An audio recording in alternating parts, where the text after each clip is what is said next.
Naitala sa Lubo Public Market ang 100 hanggang 150 pesos na presyo sa kada kilo ng karne ng baboy. Binigyang diin naman ng Lubo LGU na ASF-free ang mga ibinebentang karne ng baboy sa naturang pamilihan. Alamin yan sa report ni Denise Abante.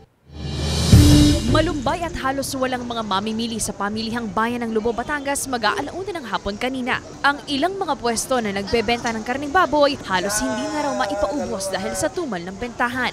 Bagsak pa sa bagsak presyo ng araw kung ibenta ang mga paninda ni Alia pero wala pa rin daw halos kinita. Kaya ang diskarte niya, ialok ng mas mababa pa sa dating 150 pesos hanggang 200 pesos kada kilo ang paninda. Sobra ho, hindi namin pwesto apat, ma'am, hindi ho namin alam kung paano namin babayaran ang aming mga pwesto.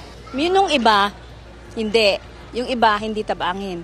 Yung iba kaya hindi nabili, marami na ho sa kanilang baboy na naipamigay na libre. Kinuha na ho nila yon. Napakahirap po, hindi ho namin alam kung paano namin mababayaran ang aming mga pwesto. Bagamat naka-red status ang bayan ng Lubos ASF, pinapayagan ng LGU ang pagbebenta ng karneng baboy sa pamilihan basta't galing ito sa mga barangay na wala pang naitatalang positibong kaso ng ASF. Sa ngayon, nasa 9 na barangay pa ang ASF-free sa bayan na siyang napagkukunan ng ibinebentang karneng baboy sa palengke. Pinagbabawal po yung paglalabas ng karne sa mga nearby towns. Pero dito po sa atin, allowed po na from one barangay to other barangay ay magkaroon po ng kumbaga ay transaction, pagbebenta. Meron po tayong assigned na meat inspector.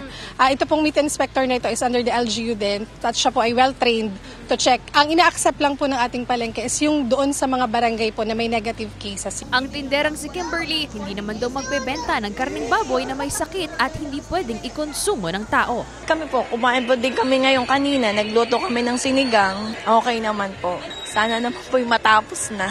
Para po naman makapagsimula ulit po yung ibang nag-alaga at kami rin po na nagtitinda. Handa rin daw umalalay ang Lubo LGU sa mga posibleng ayudang maaaring ipamahagi sa mga apektadong residente, hindi lamang sa mga hog raisers. Ang priority natin is yung talaga pong merong nagkaroon ng depopulation, yung totally na wipe out yung farm nila. Pero we will look into this po kung paano yung mabibigay din nating tulong doon po sa mga affected din. Kasi syempre, in a way, hindi sila makabenta, hindi makapaglabas ng baboy. Kami naman po sa local government, tuloy-tuloy po yung coordination niya sa DOLE and sa DSWD para po sa ayuda na pwede nilang ibigay sa atin pong hog growers and hog raisers.